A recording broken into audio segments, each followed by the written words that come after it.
চাঁদ ঝিকিমিকি তারা হে মাধবী রাত আসিনি।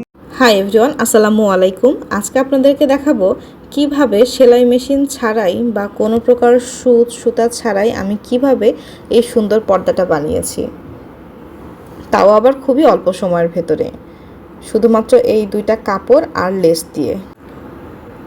চলেন শুরু করা যাক।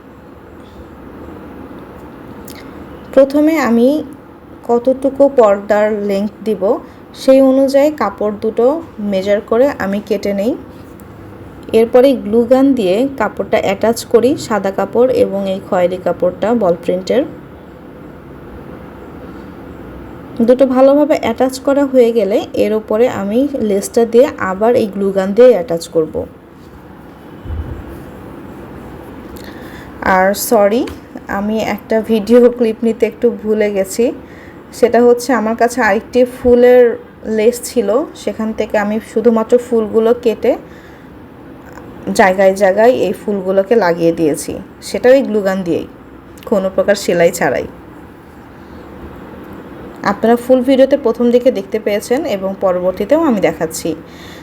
এখন বলছি যে আমি কেন এই টেবিলটাতে পর্দাটা দিয়েছি। দুইটা কারণ। প্রথমত হচ্ছে আমার এই টেবিলটা অনেক পুরনো, এটা মেয়ের বাবার ভার্সিটি লাইফের টেবিল। সে এটাকে কোনো অবস্থাতেই কাছছাড়া করতে চায় না, এই জন্য চাচ্ছিলাম, যেহেতু অনেক পুরাতন হয়ে গেছে, জায়গায় জায়গায় রঙও চটে গেছে, এটা একটা নতুন লুক দেওয়ার জন্য। আর যেহেতু জায়গায় জায়গায় রং চটে গেছে, এটা আমি এই রং চটা আমি পরবর্তীতে কালার করেছি, কিন্তু যখন আমি ভিডিওটা নেই তখন কালার করা হয়নি। তারপরে আমি ওই দিন রাতেই কালার করেছিলাম। এই যে এই লেসের কথা বলেছিলাম, ফুলের লেস থেকে জাস্ট ফুলগুলো মানে ছোট ছোট করে কেটে আমি জায়গায় জায়গায় এই গ্লুগান দিয়ে বসিয়ে দিয়েছি। আর এটার নিচে আছে দুটো মানে সিপিইউ। ডান পাশের সিপিইউটা আমার কলেজ লাইফের, আর বাঁ পাশের যে সিপিইউটা দেখতে পাচ্ছেন এটা মেয়ের বাবার ভার্সিটি লাইফের।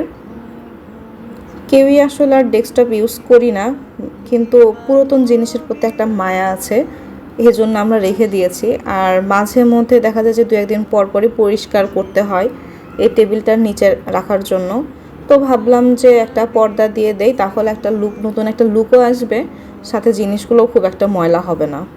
আর আমার হাতে যে বোতলের শোপিসটা দেখতে পাচ্ছেন, এটা আপনাদের কাছে কেমন লেগেছে এটা নিয়ে অবশ্যই আমার কমেন্টে জানাবেন।